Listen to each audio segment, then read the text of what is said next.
નમસ્કાર, પ્રણામ, સ્વાગત છે તમારું એક નવા વિડીયોમાં। આજની વાર્તા છે પૌત્ર એ વિદેશથી પાછા ફરતા જ પોતાના વૃદ્ધ દાદા દાદીને સડક કિનારે શાકભાજી વેચતા જોયા। મિત્રો, આજની વાર્તા ખૂબ જ ઇમોશનલ અને હૃદયસ્પર્શી વાર્તા બનવાની છે, તો તમને વિનંતી છે કે આ વાર્તા અંત સુધી ધ્યાનથી સાંભળજો અને પસંદ આવે તો વિડીયોને લાઈક કરી અને ચેનલને સબસ્ક્રાઈબ જરૂરથી કરજો। તો ચાલો શરૂ કરીએ આજની આ વાર્તા। સંજય અમેરિકા રહેતો હતો। તે પોતાનું ભણતર પૂરું કરવા માટે અમેરિકા આવ્યો હતો। તે અમેરિકા આવ્યો એને 5 વર્ષ થઈ ગયા હતા અને આ 5 વર્ષોમાં તે એકવાર પણ ઇન્ડિયા નહોતો આવ્યો। સંજય સ્કૂલનું ભણતર પૂરું કર્યા બાદ આગળ ડૉક્ટર બનવા માટે અમેરિકા આવ્યો હતો। ડૉક્ટર બનવાના ચક્કરમાં 4-5 વર્ષ કેવી રીતે નીકળી ગયા ખબર જ ન પડી। એકવાર તેને કોલેજ તરફથી થોડા દિવસની છૂટી મળી એટલે તેમણે ઇન્ડિયા આવવાનો પ્લાન બનાવ્યો, પરંતુ ત્યારે જ તેની તબિયત અચાનક ખરાબ થઈ ગઈ। તે ડૉક્ટર પાસે ગયો તો ખબર પડી કે તેને ટાઇફોઇડ થઈ ગયો છે। હવે ટાઇફોઇડના હિસાબે તેનું ઇન્ડિયા આવવાનું ફરીથી કેન્સલ થયું, એટલે તે ઇન્ડિયા ના આવી શક્યો। સંજય એટલો બધો ખુશ હતો કે તે પોતાના ઘરે પાછો આવશે અને પોતાના પરિવારને મળી શકશે। પાછલા 4-5 મહિનાથી તો સારી રીતે તેના દાદા દાદી સાથે વાત પણ નહોતી થઈ શકી। હવે 3-4 દિવસ પછી તેની તબિયતમાં સુધારો થવા લાગ્યો, એટલે તેને ફરીથી ભારત આવવાની તૈયારી કરી લીધી। બેગ પેક કરીને પ્લેનમાં બેસી ગયો। સંજય એવું વિચારતો હતો કે હવે કેવા દેખાતા હશે મારા દાદા દાદી? શું તેઓ વધારે વૃદ્ધ થઈ ગયા હશે? શું તેઓ બંને લાકડી પકડીને ચાલવા લાગ્યા હશે? એમના વાળ પણ સફેદ થઈ ગયા હશે? હું મારા દાદાજીને મળીને શું વાતો કરીશ? આવું બધું તે વિમાનમાં બેસીને વિચારી રહ્યો હતો। વિચારમાં વિમાન ભારત પહોંચી ગયું। સંજય આજે પૂરા 5 વર્ષ બાદ તેના દાદા દાદીને મળવાનો હતો। સંજયને આજે પણ એ દિવસ યાદ હતા જ્યારે તેમની મમ્મી પપ્પાનું એક કાર એક્સિડન્ટમાં મૃત્યુ થયું હતું। ત્યારે સંજય 5 વર્ષનો હતો, તેમનો મોટો ભાઈ 8 વર્ષનો હતો અને મમ્મી પપ્પાના મૃત્યુ બાદ દાદા દાદીએ પોતાના જીવ કરતાં પણ વધારે પ્રેમ કરીને મોટા કર્યા હતા। બંને ભાઈઓમાં તેમના દાદીનો જીવ વસતો હતો। તેમના દાદા દાદી તેમને ખૂબ જ પ્રેમ કરતા હતા। હવે સંજય ટેક્સીમાં બેસીને ફરીથી જૂની યાદોમાં ખોવાઈ ગયો। જ્યારે દાદાજી કામ પરથી ઘરે આવતા હતા ત્યારે સૌથી પહેલા સંજયનું નામ લેતા હતા કે સંજય, ક્યાં છે મારો દીકરો? સંજય શું કરી રહ્યો છે? ક્યાં છુપાયો છે મારો બદમાશ? ચાલ જલ્દી બહાર નીકળ અને જલ્દીથી આવીને તારા દાદાજીને ગળે લાગી જા। જ્યાં સુધી હું એકવાર તને મારા ગળે નથી લગાવી લેતો ત્યાં સુધી મારા દિલને ચેન નથી પડતું। સંજય જલ્દીથી દોડીને પોતાના દાદાજીની ગોદમાં બેસી જતો। ત્યારે દાદાજી પૂછતા કે બેટા, કાલે તે તારા દાદી પાસેથી કઈ રેસીપી શીખી છે? એનું નામ શું હતું? ત્યારે સંજય કહેતો, દાદા, કાલે દાદીએ મને ચા બનાવતા શીખવાડ્યું હતું। ક્યારેક હું તમને પણ ચા બનાવીને પીવડાવીશ। ત્યારે સંજયના દાદાજી કહેતા કે અરે, ક્યારેક શું કામ? આજે જ વાતાવરણ મસ્ત છે અને અત્યારે હું નવરો છું, તો આજે જ ચા બનાવી લાવ। દાદાજીની વાત સાંભળીને દાદી હસતા હસતા કહેવા લાગ્યા, અરે વાહ, આજે તો તમે તમારા પૌત્રના હાથે બનેલી ચા પીવાના છો। દાદીની વાત સાંભળીને ઘરમાં બધા જ હસી પડ્યા. સંજય જલ્દીથી રસોડામાં ચા બનાવવા માટે જતો રહ્યો. તેમની દાદી પણ એમની પાછળ સંજયને મદદ કરવા માટે રસોડામાં ગઈ. સંજય પહેલીવાર પોતાના દાદા માટે કંઈ બનાવી રહ્યો હતો. તે ખૂબ ખુશ હતો કે આજે દાદુ મારા હાથે બનેલી ચા પીશે. હવે સંજય ચા બનાવવા લાગ્યો અને ચામાં ચા, ખાંડ, દૂધ બધું જ પોતાની દાદીને પૂછીને નાખી રહ્યો હતો. તે વિચારતો હતો કે ચા બનાવવામાં કોઈ ગડબડ ન થઈ જાય, કેમ કે આજે હું પહેલીવાર મારા દાદા માટે ચા બનાવી રહ્યો છું. સંજયે હવે ચા બનાવી લીધી. ચા બનાવીને એક સરસ કપમાં ભરીને એક ટ્રેમાં રાખી. તેની દાદી આ બધું જોઈને કહેવા લાગી કે અરે વાહ બેટા, આ જોઈને તો એવું લાગી રહ્યું છે કે કોઈ 5 સ્ટાર હોટલમાં ચા બનાવીને આવી રહી છે. ત્યારે સંજયે કહ્યું, અરે દાદી, આ બધું તો મેં તમારી પાસેથી શીખ્યું છે. તમારા હાથમાં તો જાદુ છે. મેં તો બસ થોડી કોશિશ કરી છે. તમારા જેવી ચા તો હું ક્યારે નહીં બનાવી શકું. આ બાજુ દાદાજી સંજયના હાથની ચા પીવા માટે બેચેન થઈ રહ્યા હતા. ત્યારે તેમણે જોયું કે સંજય ચા બનાવીને આવી રહ્યો છે. તેઓ તરત જ ટીવી બંધ કરીને સંજયના હાથની બનેલી ચાનો આનંદ લેવા માંગતા હતા. ત્યારબાદ બધાએ ચા પીને આનંદ કર્યો અને ઘણી બધી વાતો કરી. ત્યારબાદ સંજયની સ્કૂલનું ભણતર પૂરું થયું અને આગળ તેમને ડૉક્ટરનું ભણતર ભણવા માટે વિદેશ મોકલવાની તૈયારી કરવા લાગ્યા. જ્યારે તેમના વિઝા થયા એટલે સંજય ડૉક્ટરનું ભણતર ભણવા માટે અમેરિકા જવા તૈયાર થયો. સંજય તેના દાદા દાદીને છોડીને અમેરિકા જવા નહોતો માંગતો, પરંતુ તેને જવું પડ્યું, કેમ કે એમના દાદાની ખૂબ જ ઈચ્છા હતી કે સંજય ડૉક્ટર બને. સંજયની દાદી સંજયને ગળે લગાવીને ખૂબ રડવા લાગી, પરંતુ તેના દાદા બંનેને સમજાવવા લાગ્યા કે કંઈ વાંધો નહીં, આપણો દીકરો વિદેશમાં ભણવા જઈ રહ્યો છે. આપણે તેની સાથે વાતો કરતા રહીશું. અને દીકરા, તું આરામથી જા અને ત્યાં જઈને આરામથી રહેજે અને મન લગાવીને ભણવામાં ધ્યાન રાખજે. અને અમારા બંનેની ચિંતા બિલકુલ નહીં કરતો. અમે બંને અમારું ધ્યાન રાખીશું અને તારો મોટો ભાઈ અને ભાભી પણ છે જે અમારું ધ્યાન રાખશે. એટલે તારે ચિંતા કરવાની બિલકુલ જરૂર નથી. હવે સંજય પોતાના દાદા દાદીના આશીર્વાદ લઈને વિદેશ જાય છે. અમેરિકા પહોંચતા જ એમનું ડૉક્ટરનું ભણતર શરૂ થયું.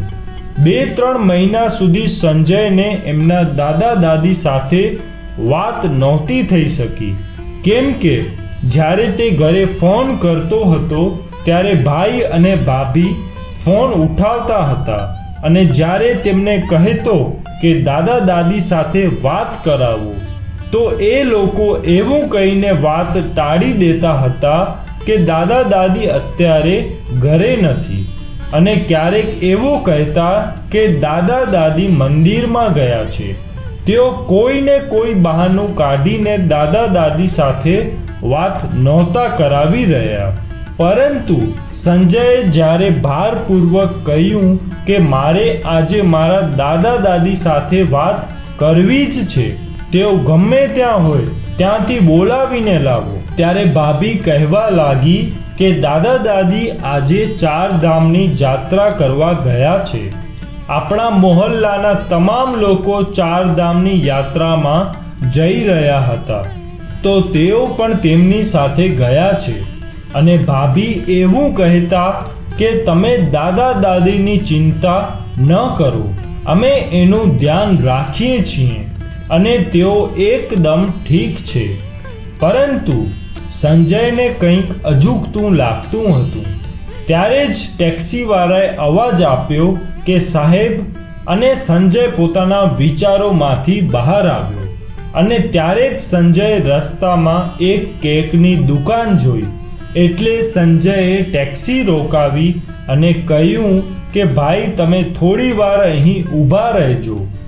આજે મારી દાદીનો જન્મદિવસ છે, એટલે મારે આજે તેમને સરપ્રાઈઝ આપવી છે અને અમે બધા મળીને દાદીનો જન્મદિવસ ઉજવશું. ત્યારબાદ 1 કલાકનો સફર કરીને સંજય પોતાના ઘરે પહોંચ્યો. અને જ્યારે સંજય પોતાના ઘરે પહોંચ્યો એટલે સીધો જ દરવાજો ખોલીને અંદર ઘૂસી ગયો અને ચિલ્લાવા લાગ્યો કે દાદા દાદી, તમે ક્યાં છો? જુઓ, તમને મળવા કોણ આવ્યું છે. હવે સંજય દાદા કરતો કરતો આખા ઘરમાં દાદા દાદીને શોધવા લાગ્યો. આટલા વર્ષો બાદ સંજય પોતાના ઘરે આવ્યો હતો, પરંતુ એને ઘરમાં કોઈ દેખાયું નહીં. ત્યારે જ તેને ઘરના કામવાળા માસી દેખાયા. એટલે સંજયે તેમને પૂછ્યું કે ઘરના તમામ લોકો ક્યાં ગયા છે. એટલે કામવાળા માસીએ કહ્યું કે બેટા સંજય, તારા દાદા દાદી તીર્થયાત્રામાં ગયા છે. આપણા મોહલ્લાના બધા જ લોકો જઈ રહ્યા હતા, એટલે તેની સાથે તેઓ પણ ગયા છે એવું મને તારા ભાઈએ જણાવ્યું છે. અને તારી ભાભી અત્યારે એમના પિયરમાં ગઈ છે. તેમના પિયરમાં કાલે કોઈનો જન્મદિવસ હતો, એટલે એ બંને આજે આવતા જ હશે. તું અંદર આવ, થોડો આરામ કરી લે. આટલા દૂરથી સફર કરીને આવ્યા છો, હું તારા માટે ચા બનાવીને લાવું છું. ત્યારે સંજય વિચારવા લાગ્યો કે આજે મારા દાદીનો જન્મદિવસ મનાવો કે નહીં. એવું વિચારીને તે ફરીથી પોતાના દાદા દાદીને ફોન લગાવે છે, પરંતુ તેમનો ફોન નથી લાગતો. હંમેશાની જેમ સ્વિચ ઓફ બતાવી રહ્યો હતો. ત્યારે સંજયે વિચાર્યું કે ઘરે તો કોઈ નથી અને હું આ કેક લાવ્યો છું દાદીના જન્મદિવસ માટે, એટલે આ કેકને હું મંદિરે જઈને ગરીબ બાળકોને ખવડાવી દઉં છું. ત્યારબાદ સંજય તેના ઘરની બાજુમાં એક મંદિર હતું, જે મંદિરે સંજય બાળપણથી જ તેના દાદા દાદી સાથે જતો હતો. એ મંદિરે જવા માટે નીકળી ગયો. મંદિરની બાજુમાં જ એક વૃદ્ધાશ્રમ હતો, એટલે સંજય થોડી વાર માટે ત્યાં ઊભો રહ્યો અને વૃદ્ધ લોકો સાથે વાતો કરીને પોતાનું મન હળવું કરવા લાગ્યો. અને જે કેક લાવ્યો હતો તે વૃદ્ધાશ્રમમાં જ રહેતા વૃદ્ધોને ખવડાવી દીધી. તમામ વૃદ્ધોએ તેને ખૂબ આશીર્વાદ આપ્યા. હવે સંજય વૃદ્ધાશ્રમમાંથી નીકળીને ઘરે જવા માટે પોતાની ગાડી વાળી. ત્યારે સંજયે રોડની બીજી બાજુ પોતાના દાદા દાદી જેવા 2 લોકોને જોયા. એટલે તે વિચારવા લાગ્યો કે મારા દાદા દાદી અહીંયા કેવી રીતે હોઈ શકે. તો પણ સંજય પોતાના મનમાં આવેલા વહેમને દૂર કરવા માટે પોતાની ગાડી આ બંને લોકો તરફ વાળી દે છે. અને જ્યારે તે રોડની બીજી બાજુ પહોંચી ગયો ત્યારે સંજયની આંખો સામે અંધારું આવવા લાગ્યું. એમના પગ નીચેથી જમીન ખસકી રહી હતી. એમના માથા પર જાણે આભ તૂટી પડ્યું હતું. તેમણે જોયું કે તેમના દાદા દાદી ફાટેલા તૂટેલા કપડાં પહેરીને બેઠા હતા અને તેમની આગળ થોડું શાકભાજી રાખેલું હતું. તેઓ રોડ પર આવવા જવા લોકોને બૂમો પાડી પાડીને આ શાકભાજી વેચી રહ્યા હતા. તેઓ એવું કહી રહ્યા હતા કે બેટા, થોડું તો ખરીદી લો, અમે બંને સવારથી કંઈ ખાધું નથી. થોડા પૈસા મળી જશે તો અમે બંને વૃદ્ધ લોકો કંઈક ખાઈ શકીશું. ભૂખથી અમારી હાલત ખરાબ થઈ રહી છે. જ્યારે સંજય પોતાના દાદા દાદી પાસે પહોંચી ગયો, પરંતુ તેમના દાદા દાદીની આંખોની રોશની વૃદ્ધા અવસ્થાના લીધે ઝાંખી થઈ ગઈ હતી અને તેમની પાસે પહેરવા માટે ચશ્મા પણ નહોતા. એટલા માટે તેઓ સંજયને ઓળખી ન શક્યા અને તેને કહેવા લાગ્યા કે બેટા, આ શાકભાજી ખરીદી લો, અમે બંનેએ સવારથી કંઈ ખાધું નથી. આ શાકભાજી વેચીને જે પૈસા મળશે એનાથી અમે બંને વૃદ્ધો કંઈક ખાઈ લઈશું. સંજયની આંખોમાંથી લગાતાર આંસુ વહેતા હતા. ત્યારબાદ તે પોતાના દાદા દાદીનો હાથ પકડીને રોડની સાઈડમાં લાવ્યો અને પોતાના દાદા દાદીને ગળે લગાવીને જોર જોરથી રડવા લાગ્યો. દાદા દાદીને કંઈ સમજાતું નહોતું કે આ કોણ છે અને આ અમને ગળે લગાવીને જોર જોરથી કેમ રડે છે. ત્યારબાદ સંજય કહેવા લાગ્યો કે દાદા દાદી, તમારી આવી હાલત કેવી રીતે થઈ ગઈ? તમે આવી રીતે રોડ પર કેવી રીતે આવી ગયા? તમારે તો આ ઉંમરે ઘરે બેસીને આરામ કરવાનો હતો, એના બદલે તમારી આવી હાલત કેમ થઈ ગઈ? તમારી સાથે શું થયું હતું? તમે મને આજ સુધી કેમ કાંઈ જણાવ્યું નહીં? જ્યારે હું ફોન કરતો હતો ત્યારે તમારો ફોન નહોતો લાગતો. અને સંજય જોર જોરથી રડતો પોતાના દાદા દાદીને કહેવા લાગ્યો કે દાદા, તમે મને બધું જણાવો, મારું દિલ ખૂબ જ ગભરાઈ રહ્યો છે. ત્યારબાદ ત્રણેય એકબીજાને ગળે લગાવીને જોર જોરથી રડવા લાગ્યા.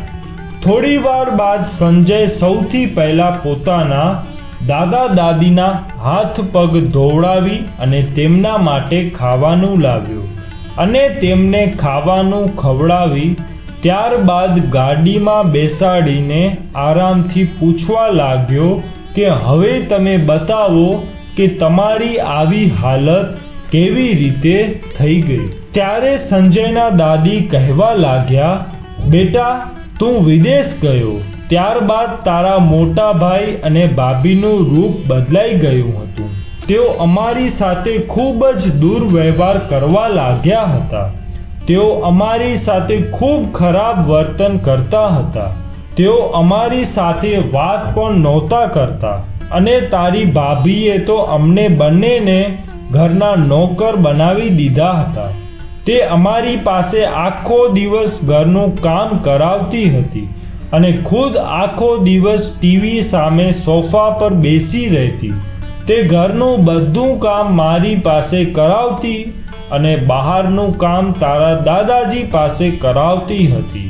તારા દાદાજીએ પોતાના બિઝનેસમાંથી જે કંઈ પૈસા કમાયા હતા એ બધા જ તારા ભાઈએ એમના બિઝનેસમાં લગાવી દીધા અને તારા દાદાજીને એક પણ પૈસો આપ્યો નથી. અને અમારી પાસે જે કંઈ બચત હતી તે પણ તારા ભાઈ અને ભાભીએ અમારી પાસેથી ઝૂંટવી લીધી અને અમારી સાથે નોકરો કરતાં પણ ખરાબ વ્યવહાર કરવા લાગ્યા. ધીરે ધીરે તારી ભાભીનો જુલમ અમારા ઉપર વધતો ગયો. ત્યારબાદ અમને બંનેને ખાવા માટે પણ તડપાવા લાગ્યા. આખા ઘરનું કામ કરવા છતાં પણ અમને ભરપેટ ખાવાનું આપતી નહોતી. ઘરમાં જે વાસી અને ઠંડુ ખાવાનું પડ્યું હોય મને અને તારા દાદાજીને ખવડાવતી હતી અને વૃદ્ધાવસ્થામાં ભરપેટ ખાવાનું ન મળવાના લીધે તારા દાદાજીની તબિયત ખરાબ થવા લાગી. મેં મારી પાસે થોડા પૈસા રાખ્યા હતા એટલે હું તારા દાદાજીને દવાખાને લઈ ગઈ અને ડૉક્ટરને બતાવ્યું તો ડૉક્ટરે કહ્યું કે તારા દાદાજીને તો ડાયાબિટીસ છે, એટલે એના ખાવા પીવા પર ધ્યાન આપજો અને એમને રોજ દવા લેવી પડશે. અને જ્યારે મેં તારા ભાઈને તારા દાદાજીને કોઈ સારા ડૉક્ટર પાસે લઈ જવાનું કહ્યું તો તે ગુસ્સો કરીને કહેવા લાગ્યો કે હું એને ક્યાંય નહીં લઈ જાઉં. મારી પાસે કોઈ વધારાના પૈસા નથી કે હું એનો ઈલાજ કરાવી દઉં. ત્યારબાદ ધીરે ધીરે તારા દાદાજીની તબિયત વધારે ખરાબ થવા લાગી. તેઓ ઘરના કામ પણ નહોતા કરી શકતા અને તારી ભાભીએ જોયું કે હવે આ બંને વૃદ્ધો કોઈ કામના નથી રહ્યા, ત્યારે અમને બંનેને ઘરમાંથી ધક્કા મારીને બહાર કાઢી મૂક્યા. દાદીની આવી વાતો સાંભળીને સંજયની આંખોમાં પાણી આવી ગયું અને તેના દાદા પણ સંજયના ખંભા પર હાથ રાખીને રડવા લાગ્યા. સંજયની દાદી આ બંનેને શાંત કરી રહી હતી. ત્યારબાદ સંજયે કહ્યું કે દાદા દાદી, તમે ચિંતા ન કરો, હવે હું આવી ગયો છું. હવે હું તમારી તમામ પરેશાનીઓ દૂર કરી દઈશ. તમે જે કંઈ પણ ખોયું છે એ બધું જ તમને પાછું અપાવીને જ રહીશ. એ ઘર, બિઝનેસ બધું જ તમારું છે. એ બધું તમે તમારી મહેનતથી બનાવ્યું છે. મને આજે પણ યાદ છે મારા મમ્મી પપ્પાના મૃત્યુ બાદ પણ તમે કેટલી મહેનત કરીને એ ઘર બનાવ્યું હતું. દાદીએ કેટલી મહેનત કરીને એ ઘરને સજાવ્યું હતું અને એ ઘરમાં આપણા બધાની યાદો વસેલી છે. અને ભાભીએ તમને બંનેને તમારા ઘરમાંથી બહાર કાઢી મૂક્યા છે. એ ઘરમાં રહેવાનો ભાઈ અને ભાભીને કોઈ અધિકાર નથી રહ્યો. ત્યારબાદ સંજય પોતાના દાદા દાદીને ઘરે લઈ ગયો. ઘરે જઈને દાદા દાદીને સારી રીતે નવડાવ્યા ધોવડાવ્યા અને તેમને નવા કપડાં પહેરાવ્યા અને કહેવા લાગ્યો કે દાદી, શું તમને યાદ છે આજે તમારો જન્મદિવસ છે? અને ત્યારે જ સંજયે ઓનલાઈન ઓર્ડર કરીને જલ્દીથી બીજી કેક મંગાવી અને ત્રણેય મળીને દાદીનો જન્મદિવસ ઉજવ્યો. હવે દાદીની આંખોમાં ખુશીના આંસુ આવી ગયા. ત્યારબાદ સંજયે બધા માટે ખાવાનું ઓર્ડર કર્યું. જમવાનું આવ્યું એટલે બધાએ સાથે મળીને ભોજન કર્યું. સંજયના દાદા દાદી એવી રીતે ખાવાનું ખાઈ રહ્યા હતા જેમ કે વર્ષો પછી ખાવાનું મળ્યું હોય. લગભગ રાતના 11 વાગી ચૂક્યા હતા. ત્યારે જ તેમનો ભાઈ અને ભાભી પણ ઘરે આવી ગયા અને ઘરમાં દાદા દાદીને જોઈને ભાભીનો ગુસ્સો 7મા આસમાને ચડી ગયો અને કહેવા લાગી કે તમારી આ ઘરમાં પાછા આવવાની હિંમત કેવી રીતે થઈ? તમે લોકો આ ઘરમાં કોને પૂછીને પાછા આવ્યા છો? તમને બંનેને તો મેં ધક્કા મારીને આ ઘરમાંથી બહાર કાઢ્યા હતા, તો પછી તમે પાછા કેમ આવ્યા છો? આ મારું ઘર છે, એટલે અત્યારે ને અત્યારે ઘરમાંથી બહાર નીકળી જાઓ, નહીંતર ફરીથી ધક્કા મારીને બહાર કાઢી મૂકીશ. ત્યારે જ રૂમમાંથી સંજય બહાર આવ્યો અને કહેવા લાગ્યો કે મારા દાદા દાદીને હું આ ઘરમાં લાવ્યો છું. આ મારા દાદા દાદીનું ઘર છે અને મારા દાદા દાદીને આ ઘરમાંથી બહાર નીકળી જવાનું કહેવાવાળા તમે કોણ છો? તમારી હિંમત કેવી રીતે થઈ? દાદા દાદીને ઘરમાંથી બહાર કાઢવાની? આ ઘર તમારું નથી પરંતુ દાદા દાદીનું છે અને તમને શરમ નથી આવતી કે મારા દાદા દાદીને પોતાના ઘરમાંથી બહાર કાઢો છો? અત્યારે જાઓ, બધા તમારા રૂમમાં જઈને સૂઈ જાઓ. કાલે સવારે વાત કરીશું. અત્યારે મોડી રાત થઈ ગઈ છે અને અત્યારે મારે તમારા બંને સાથે કંઈ વાત નથી કરવી. આટલું કહીને સંજય પોતાના દાદા દાદીને લઈને રૂમની અંદર જતો રહ્યો.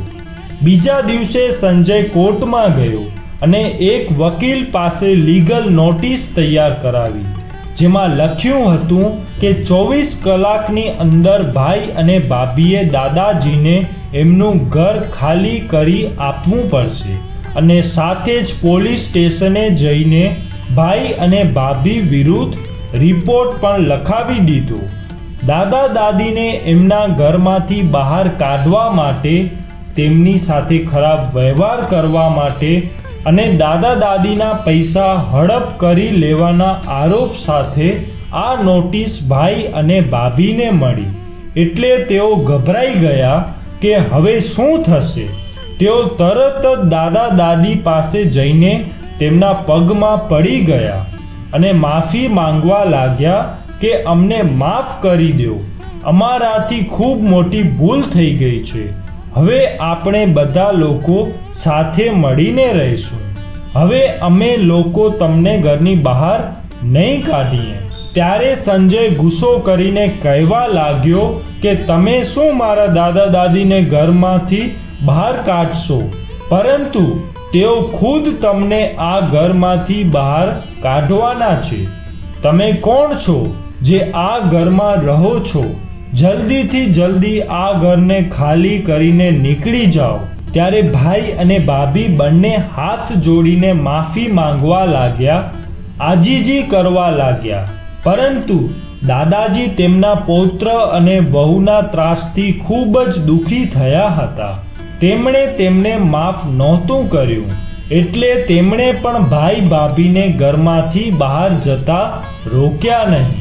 કેમ કે આ લોકોએ તેમના દાદા દાદી સાથે જેવી રીતે ખરાબ વ્યવહાર કર્યો હતો એ વારે વારે દાદાને યાદ આવી રહ્યું હતું કે કેવી રીતે આ લોકોએ દાદા દાદીને રોડ પર ભીખ માંગવા માટે મજબૂર કર્યા હતા. આવી રીતે સંજય પોતાના દાદા દાદીને ફરીથી પોતાના ઘરમાં પાછા લાવ્યો અને ખૂબ જ રાજી થઈને દાદા દાદીએ સંજયને પોતાના ગળે લગાવી લીધો. મિત્રો, આજની વાર્તા તમને કેવી લાગી કોમેન્ટમાં જણાવજો, અને પસંદ આવી હોય તો વિડીયોને લાઈક, શેર અને નવા હો તો ચેનલને સબસ્ક્રાઈબ જરૂરથી કરજો. જય શ્રી કૃષ્ણ.